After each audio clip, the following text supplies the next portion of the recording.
2024 সালের জুলাই মাস বাংলাদেশের ইতিহাসে অন্যতম গুরুত্বপূর্ণ ঘটনা ঘটে গেল এই মাসে। এই গণ অভ্যুত্থানে যারা নেতৃত্ব দিয়েছিলেন তারা সবাই ছিলেন সাধারণ শিক্ষার্থী। এই শিক্ষার্থীদের মধ্যে অন্যতম সক্রিয় ভূমিকা পালন করেছেন নারী শিক্ষার্থীরা। বাংলাদেশের ইতিহাসে আজ পর্যন্ত যতগুলো আন্দোলন হয়েছে তার মধ্যে এই আন্দোলনে সবচেয়ে বেশি নারী শিক্ষার্থীদের অংশগ্রহণ ছিল। আজকে আমরা কথা বলবো এমনই তিনজনের সাথে যারা কিনা শুরু থেকেই সক্রিয়ভাবে আন্দোলনে ছিলেন, তারা সমন্বয়ক ছিলেন এবং আন্দোলনের নেতৃত্ব দিয়েছেন।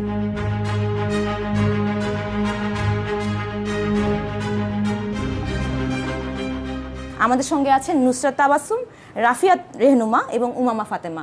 আমরা সরাসরি কথা বলবো তাদের সঙ্গে। শুরুতেই নুসরাত, আপনার সাথে কথা বলতে চাই। এই আন্দোলনের শুরু থেকেই নারী শিক্ষার্থীদেরকে আমরা দেখেছি তারা সামনে থেকে এই আন্দোলনের নেতৃত্ব দিয়েছে এবং একেবারেই সক্রিয় ছিল। তো শুরু থেকে আপনারা নারীরা কিভাবে একত্রিত হলেন এবং কোন মোটিভেশনটা থেকে আসলে আপনারা এই আন্দোলনে আসলেন সেটা যদি একটু বলতেন। কোন মোটিভেশন থেকে আন্দোলনে আসলাম এই কথাটার প্রথম উত্তরটা আমাদের কাছে যেটা ছিল সেটা ছিল বৈষম্যের বিরোধ, বা আরও সহজ করে বলতে গেলে সমতার সংগ্রাম। নারীরা শুধুমাত্র কয়েক পার্সেন্ট নারী কোটা দিয়ে তাদের অন্যান্য যে কোটাতে যে ব্যাপকভাবে নারীদের পিছিয়ে যাওয়ার যে সম্ভাবনা, তাতে জিনিসটা আসলে শাঁখের করাত মনে হচ্ছিল। এমনও মনে হয়েছে যে এর থেকে বরং কিছু না থাকলেই ভালো হয়। সব থেকে বড় কথা, আমি যেটা মনে করি যে বাংলাদেশের নারীরা এখন আর নিজেদেরকে ওইভাবে অবহেলিত গোষ্ঠী মনে করে না। হ্যাঁ, অবশ্যই কিছু কিছু অঞ্চলের মেয়েদের সাহায্যের প্রয়োজন আছে, তাদের একটু সুযোগ সুবিধার প্রয়োজন আছে। বিশ্ববিদ্যালয়ে পড়ুয়া ছাত্রীরা তারা আসলে পিছিয়ে পড়া জনগোষ্ঠীর অংশ না।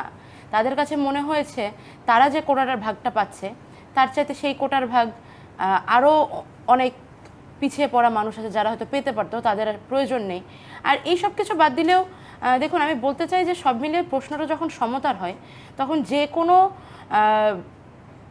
সুনাগরিকই চাইবে যে সমতা ফিরুক।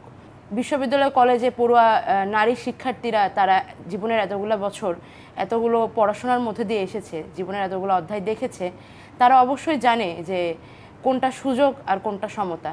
এদিক থেকে আমার মনে হয় যে ন্যায় এবং সুষ্ঠু চিন্তা থেকেও নারীরা আগ্রহী হয়েছিল এই আন্দোলনে।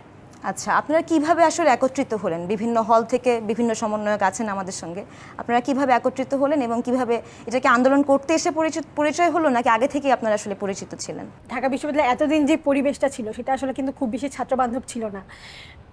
বিশেষ করে বিভিন্ন হলগুলোতে যে খাবারের অবস্থা বলেন বা নারী হলে যে বিভিন্ন ধরনের বাধ্যবাধকতাগুলো থাকে, তারপরে ক্যাম্পাসে যে ছাত্র রাজনীতির যে একটা দৌরাত্ম্য ছিল, সেগুলো নিয়ে আসলে মোটামুটি ওষ্ঠাগত ছিল সকলের প্রাণ।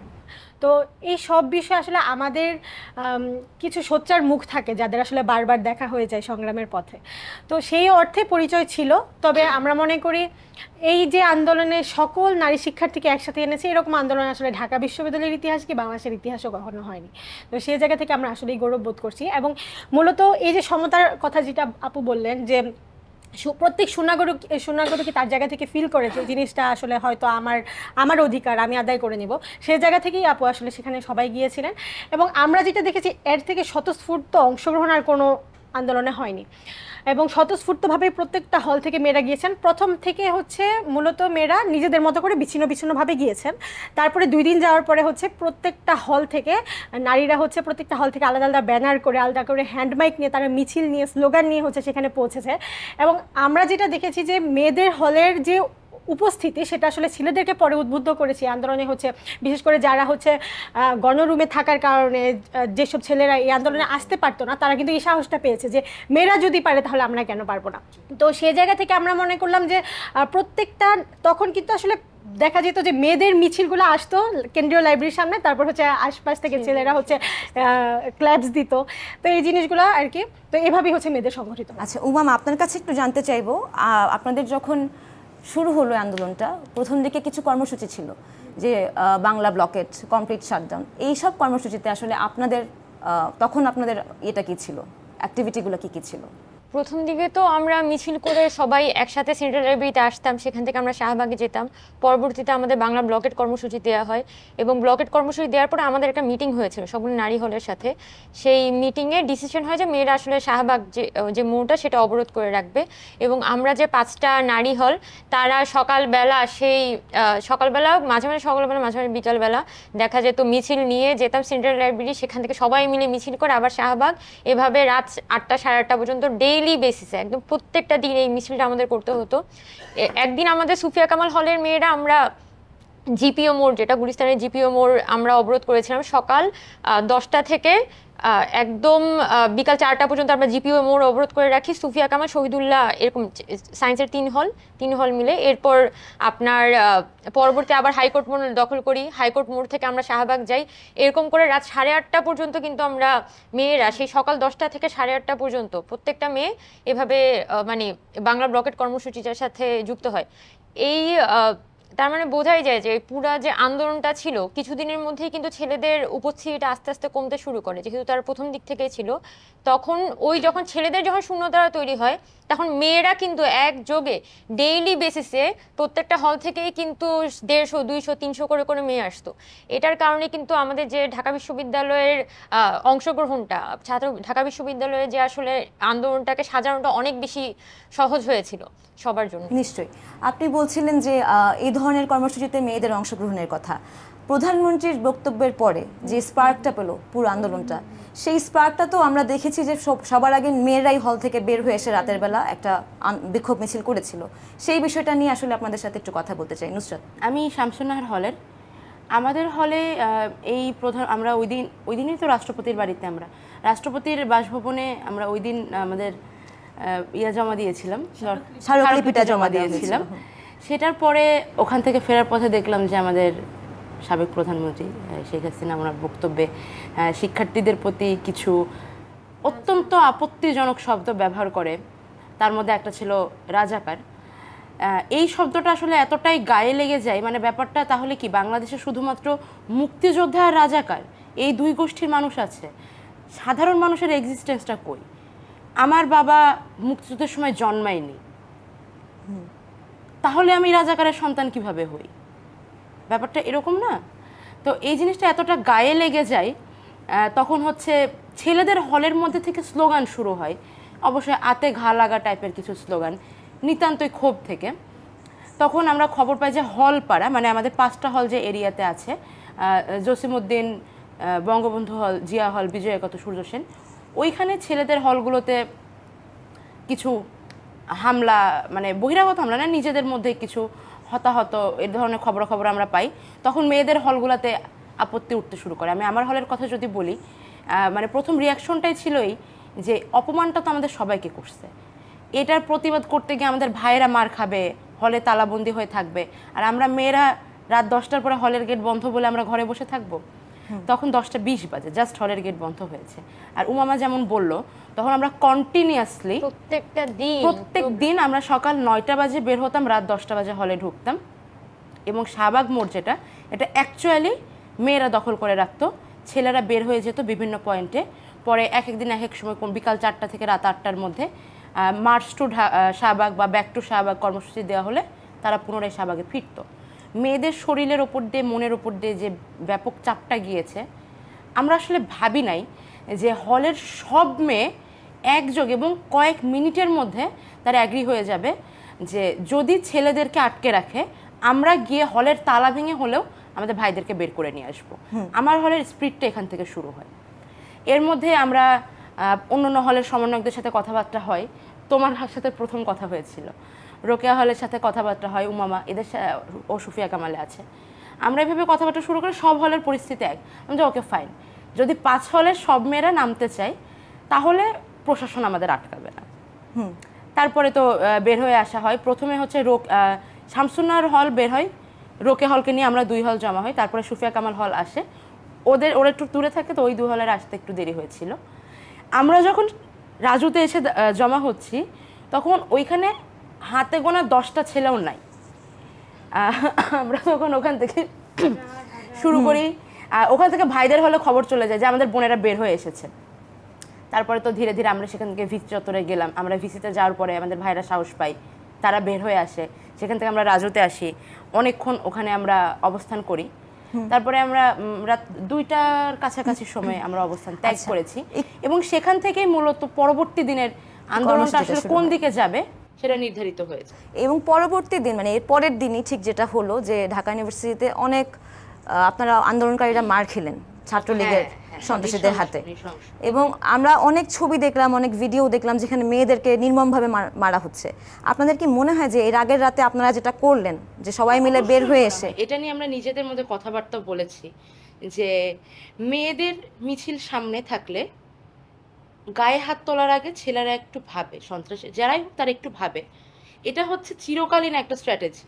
কিন্তু তারা সেদিন যেভাবে টার্গেট করে মেয়েদের ওপরে হামলা করেছে, আমরা দুজন ওই দিন সামনে ছিলাম, ওরা মোটামুটি 20 গজ দূর থেকে মেয়েদের উদ্দেশ্যেই ইট পাটকেল ছোড়া শুরু করে।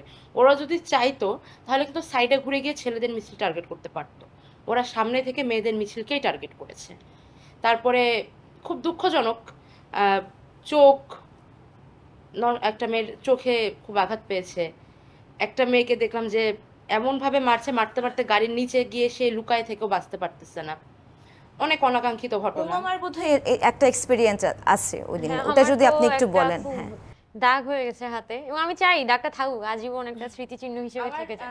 আমার এখানে ওদের মারে যে কালশিটা পড়েছিল, সেটা তো টিভি অফিসে যাওয়ার দিনও ছিল, আস্তে আস্তে কমেছে। আমি এরপরে যেটা হলো, এর পরের দিন এক ধরনের, তো তখনও প্রোটেস্টাররা আপনারা শিক্ষার্থীরা ছিলেন ক্যাম্পাসে, এবং সন্ধ্যার পরে রাতের দিকে দেখা গেল যে ওটাও মেয়েদের হল থেকেই শুরু হলো, যে সবার আগে ছাত্রলীগের নেতাকর্মীদেরকে বের করে দেওয়াটা। রোকেয়া হল, শামসুন্নাহার হল, এরাই প্রথমে শুরু করলেন। সেই দিনের রাতের কথাটা যদি আপনারা একটু বলেন। রিদি, 15 তারিখ এরকম হামলার পরে 16 তারিখ হচ্ছে মেয়েরা নিজেদের সেফটি নিয়ে আসলে একটু কনসার্ন ছিল, কারণ দেখা গেল যে মানে আমাদের আসলে ওরকম কোনো প্রিপারেশনই নাই যে এই ধরনের আঘাতকে আমরা আসলে কিভাবে ট্যাকেল করবো, এই ধরনের কোনো প্রিপারেশনই আমাদের ছিল না। তো আমরা ডিসাইড করলাম যে আর ওই তখনই আলোচনা শুরু হচ্ছে যে হল ভ্যাকেন্ট করার একটা নির্দেশ দিয়ে দিবে। তো আমরা ডিসাইড করলাম যে আমাদের হচ্ছে হলগুলা হোল্ড করতে হবে তখন। তো আমরা হচ্ছে 5 হলে মেয়েরা হলে সেদিন স্টে করেছি, এবং যারা গিয়েছে তারা গিয়েছে, কিন্তু হচ্ছে বেশিরভাগ মেয়েরা ওইকে আর মিছিল হিসেবে যায়নি। তো কি হলো, তখন দিনের বেলা তখন দেখলাম যে 16 তারিখে আরও নৃশংস মারামারি হলো, আরও ধাওয়া পাল্টা ধাওয়া হলো, আরও অনেক মানুষ মারা গেল সারা দেশে। তখন আসলে আমাদের মধ্যেও একটা মানে এমন একটা ক্ষোভ জমা ছিল যে সারাদিন আসলে আমরা বের হইতে পারি নাই, অর্থাৎ যে আন্দোলনে আমরা এতদিন করে আসছি, আজকে আমরা নিজের নিরাপত্তা জানের ভয়ে আজকে আমি যখন বের হইতে পারি নাই, তখন সেখানে তারা ছেলেদের কীভাবে মেরে ফেলতেছে, তখনই আসলে ক্ষোভটা পুঞ্জীভূত হয়েছে। তখন আমরা ভাবলাম যে কি করা যায়। তো আমরা হচ্ছে প্রত্যেকটা হলে হচ্ছে সেদিন মশাল মিছিল বলেন, আমরা মেইনলি মোমবাতি প্রজ্বলনটা করেছিলাম, মোমবাতি প্রজ্বলন করে, হ্যাঁ, হলের ভিতরে, হল প্রাঙ্গণে। তারপর হচ্ছে শহীদদের স্মরণে হচ্ছে স্মৃতি কথা বা গান গাওয়া, এই জিনিসগুলো আমরা করছিলাম তখন। তো সবার মনে সেই দিনের যে বেদনা সেটা আসলে ভুলতে পারবো না, সবাই কাঁদছিল, সবার হাতে মোমবাতি, কারণ ওই দিন কিন্তু অনেক মানুষ মারা গিয়েছে। মূলত সেটাই ছিল আসলে একটা পূর্ণ ক্ষোভের যে জায়গাটা, যে আন্দোলনটা যে একটা ক্ষোভের দিকে মোড় নিল না, যে সবাই এখন বিক্ষোভে ফেটে পড়ছে, ওই রাতটা আসলে ওই রকম। এখানে একটু যোগ করতে চাই, আমাদের 5 হলের মেয়েরা মিছিল নিয়ে বের হয়নি, ব্যক্তিগতভাবে কয়েকজন বের হয়েছিল, তাদের মধ্যে আমি একজন। সেদিন রাস্তার যা পরিস্থিতি ছিল, সাদ্দাম, ইনান, ওরা রীতিমতো শোডাউন দিচ্ছিল, এবং রাজুতে এমনভাবে ওরা দখল নিয়েছিল, আমরা প্রশাসনকে রিচ করার ট্রাই করি, এবং আমাদের জানানো হয় যে আপনারা ক্যাম্পাসে ঢুকেন না, তাহলে ওরা কিছু করবে না। মানে এর থেকে শেমফুল আর কিছু হয় না। আমাদের পিতামাতারা যখন আমাদের হলে রেখে গেছে, তারা কিন্তু এই শিক্ষকদের অভিভাবক মেনে আমাদের দিয়েছিল। আচ্ছা, আমি যদি একটু দেখি এই অন্যান্য আন্দোলনের সঙ্গে এই আন্দোলনের ইয়েটা যদি আমি একটু দেখি, যে আমরা 18তে দেখেছি বা এরপরও বিশ্ববিদ্যালয়ের ভিতরে বিভিন্ন আন্দোলনে দেখেছি যে যখনই মেয়েরা কোনো আন্দোলনে যায়, ছেলেদের ক্ষেত্রে একই কথাই, যখন আন্দোলনে যায় তখন হলে ফেরার পরে ছাত্রলীগের নেতাকর্মীদের হাতে মার খেতে হয়, এক ধরনের একটা থ্রেটের মুখে পড়তে হয়। এইবারে দেখা গেল যে মেয়েরা সারাদিন ধরে মিছিল করে রাতেবেলা ঢুকলো হলে, ঢুকে তাদের উপরে অ্যাটাক হওয়ার আগে তারা নিজেরাই আগে বের করে দিল। তো এই বিষয়টাকে আসলে উমামা আপনি কিভাবে দেখছেন?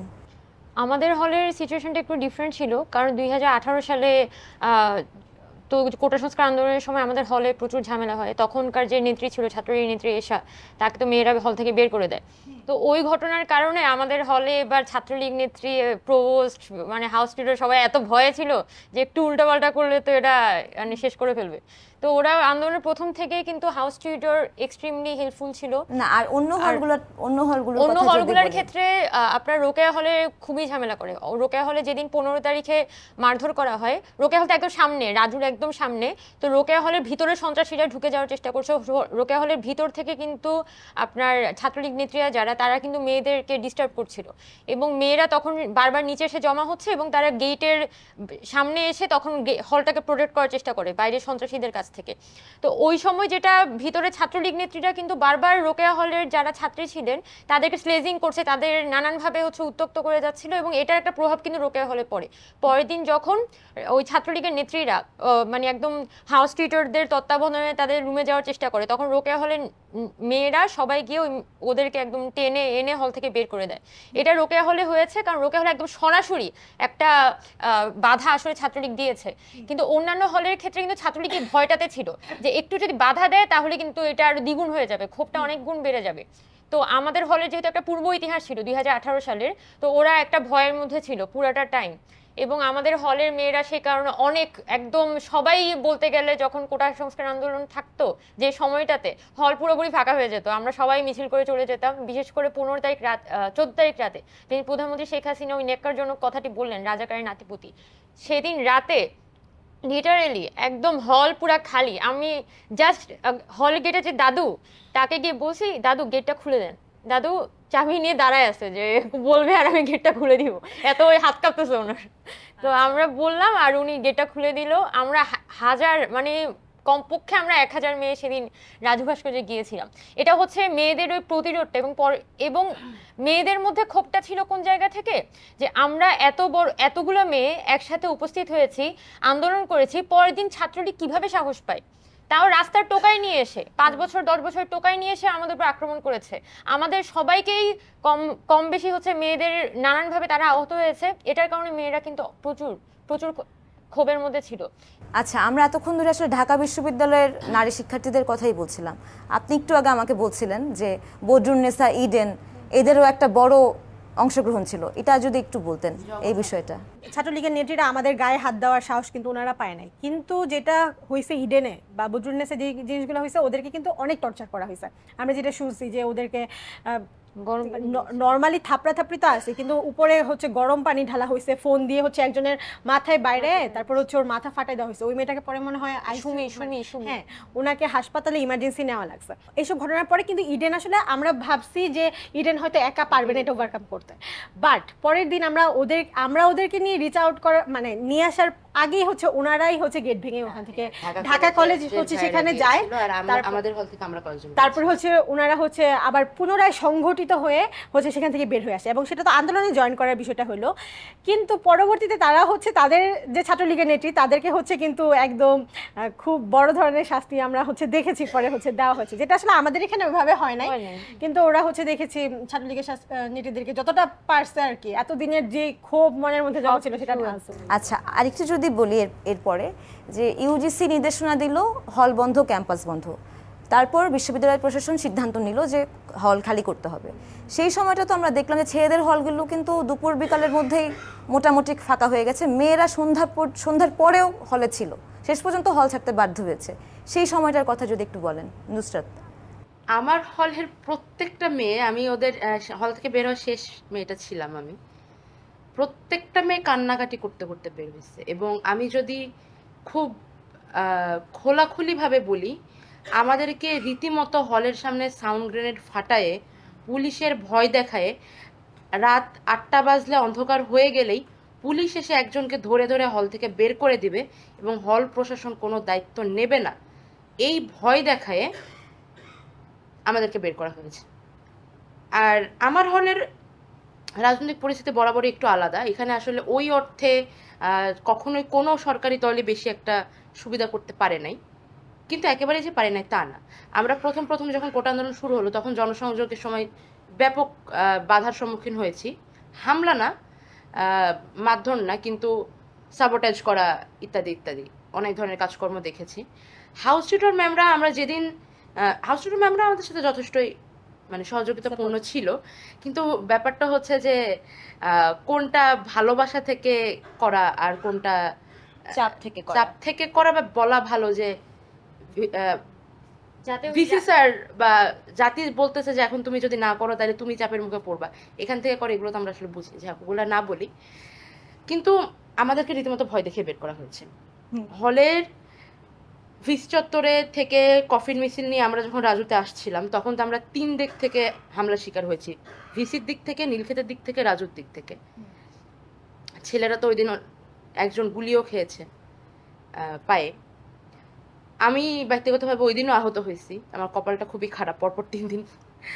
তারপরে ওখান থেকে হলে ফিরে দেখলাম যে মেয়েরা সবাই বসে আছে টিভি রুমে, আপু আমরা কেউ যাবো না।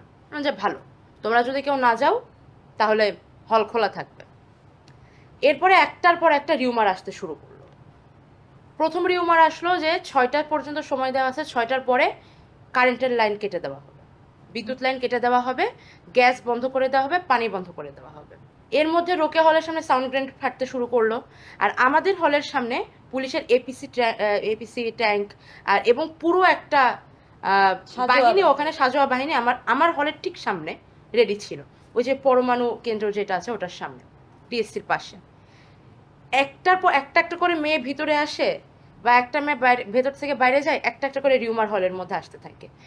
এই অবস্থায় আসলে 16 তারিখে আমার হলের যতজন মেয়ে বাইরে গেছে প্রত্যেকে আহত, কম বেশি।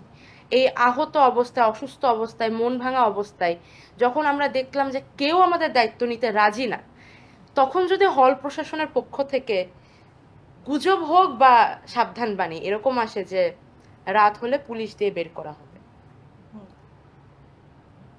তখন মেয়েদের আসলে কিছু করার ছিল না। তখন আমরাই বললাম যে ঠিক আছে, তোমাদের তো লয়্যালটি শুধু দেশের প্রতি না, পরিবারের প্রতিও আছে, আপাতত আমরা হল ছাড়ি, হল ছাড়লেই যে আন্দোলন ছাড়ছি এমন না। তখন মেয়েরা আসলে বের হওয়া শুরু। এখানে হচ্ছে আমি একটা পার্সপেক্টিভ অ্যাড করতে চাই, সেটা হচ্ছে মানে মেয়েদের আসলে এত ক্ষোভের কারণ আরেকটা ছিল, সেটা হচ্ছে যে বিশেষ করে বাংলাদেশের মেয়েরা কিন্তু জানে যে আসলে সারা বাংলাদেশটা কীরকম, মেয়েদের চলাফেরার জন্য কীরকম। তো সেখান থেকে যখন আমরা এইভাবে প্রত্যন্ত অঞ্চল থেকে যখন আমরা ঢাকা ভার্সিটিতে আসি, আমরা কিন্তু একটা মানে পুরো আমাদের কাছে অ্যাটলিস্ট মনে হয়, ছেলেদের এরকম মনে হয় কিনা জানি না, আমার মনে হয় আমরা একটা আলাদা দুনিয়ায় আছি, একটা সেফ জায়গায় আছি। হ্যাঁ, এখানে আমাকে কেউ স্লেজিং করে কথা বলার সাহস কারো হবে না।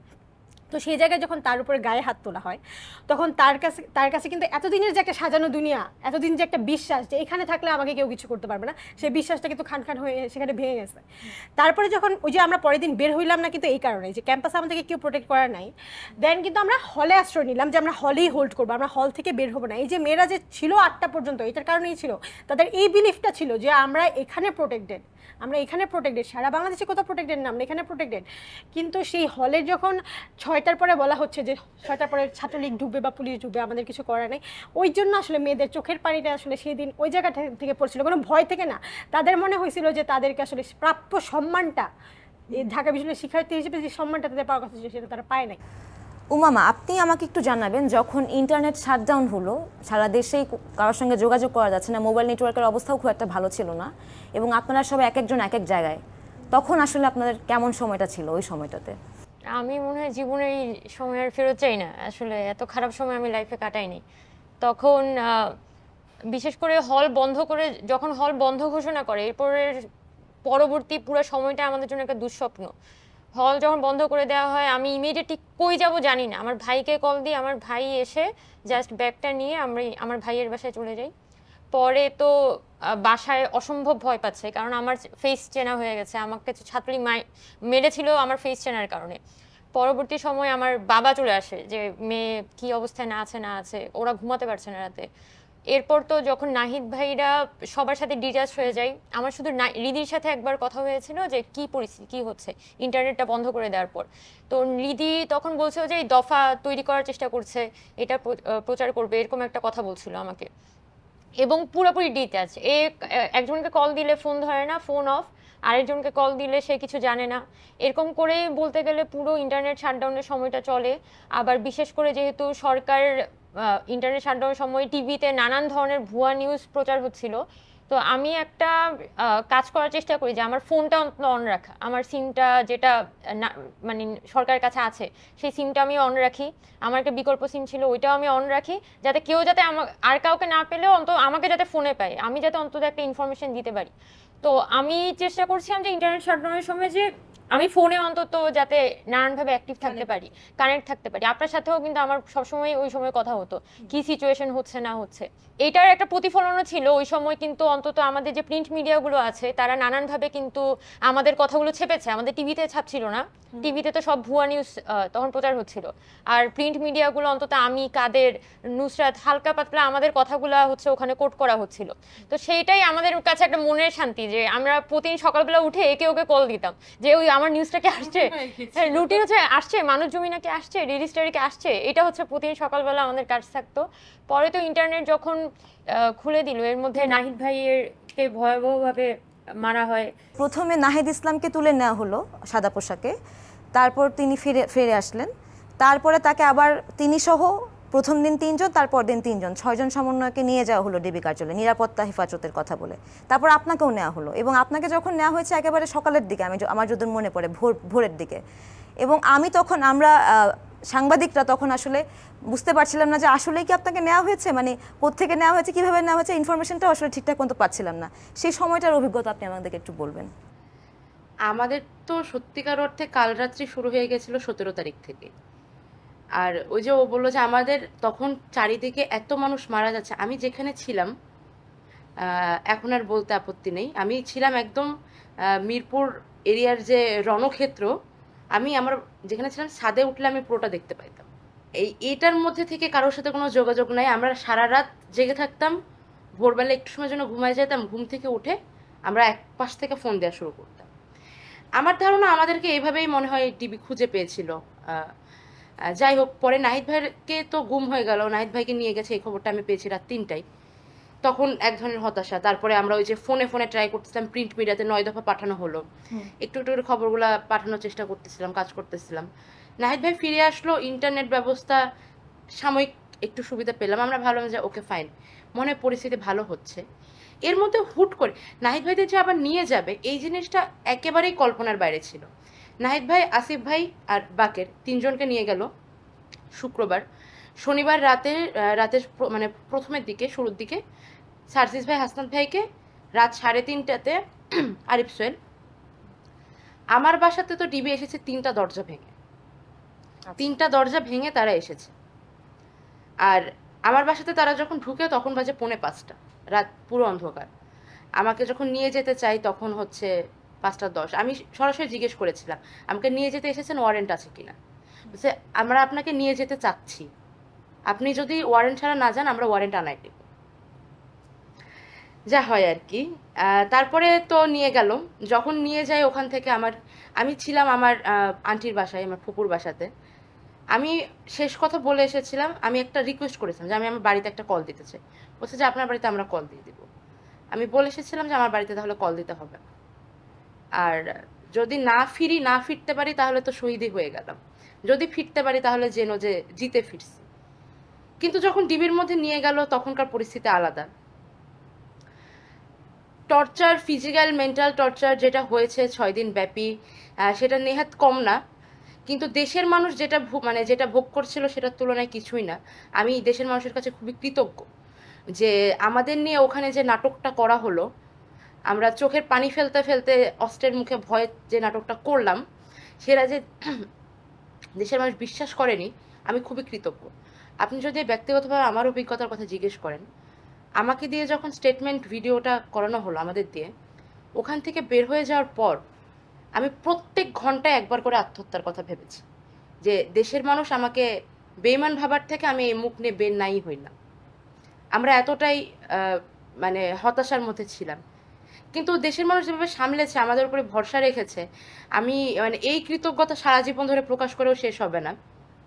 ডিবিতে প্রথম দিন তো আমাকে নিয়ে গেল, তারপরে 11টা নাগাদ মিরপুর জোনের ডিসি, ওনার সাথে আমার দেখা হয়। তারপরে তো হারুন সাহেব, ওনার সাথে দেখা সাক্ষাৎ হয়। ভয় ভীতি যদি খুব সংক্ষেপে বলি তাহলে এরকম যে, সরি আমি একটু অসুস্থ, যে এতগুলো যে আমার পুলিশ মরলো, ছাত্র মরছে তো সন্ত্রাসীর হাতে, কিন্তু পুলিশ তো মারছো তোমরা।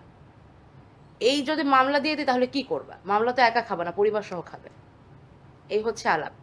আরো অনেক কথা, সেগুলা উল্লেখ করতে চাচ্ছি না। এইভাবেই আমাদের কাছে স্টেটমেন্টটা নেওয়া হয়, এভাবেই ভিডিও বার্তাটা নেওয়া হয়। আমাদেরকে বলা হয়েছিল ভিডিও বার্তা দেওয়ার পরে আমাদের ছেড়ে দেবে। প্রত্যেক ঘন্টায় আমরা একবার করে প্রতারিত হয়েছি, বৃহস্পতিবার দুপুর 1:30 পর্যন্ত।